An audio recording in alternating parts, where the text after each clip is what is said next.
Good morning. It's Ida, Master of Social Work in private practice for 20 years. And today I want to talk to you about autism and neurodivergence. So there seems to be some speculation about the true origins of these diagnoses. And I just want to preface that I'm not a doctor. And if you have any questions about this, please go visit your family practitioner and ask them, or you can leave comments in the comment section and I can try to answer what I know about it. So it seems to be that this started off as something that was attributed to genetics. And now more research is coming out to say it could be vaccine injury. Um, and so I just want to preface that do your own research. But I want to talk about defining it now and providing a guided meditation on autism for those that need maybe something in their toolkit to help them um, calm their nervous system if they're stimming, if they're overstimulated. So you'll find that in the comment section as well, the actual guided meditation that I made. And let's get into it. So, what do we have to say about autism? So, autism or autism spectrum disorder, or ASD for short, is a neurodevelopmental condition, and that means it affects how a person's brain develops and works.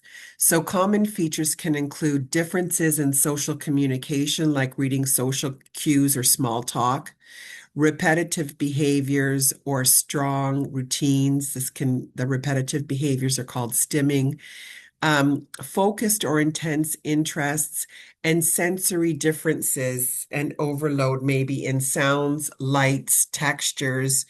They can feel overwhelming or sometimes very soothing, depending on the person.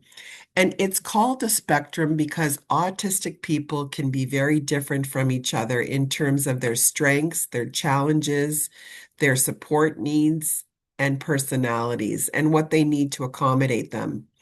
So, neurodivergence refers to having a brain that works differently from what society considers typical.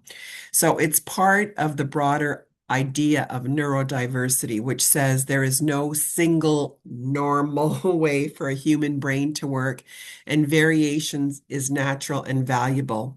And people who may be considered neurodivergent include those with autism, ADHD, dyslexia, dyspraxia, Tourette's, and some other cognitive differences. So, neurodiversity is the concept that the brain differences are normal. Neurodivergent is a person whose brain differs from the norm, and neurotypical is a person whose brain fits typical expectations. Autism is one type of neurodivergence, and not all neurodivergent people are autistic. Neurodivergence is not inherently a disorder. Challenges often come from environments that aren't designed for different brains. And so, if you have any comments, feedback, maybe you define it differently than I just stated, please leave them in the comments. I hope you have a great day, and thanks for coming in and checking in and listening to and discussing autism and neurodivergence.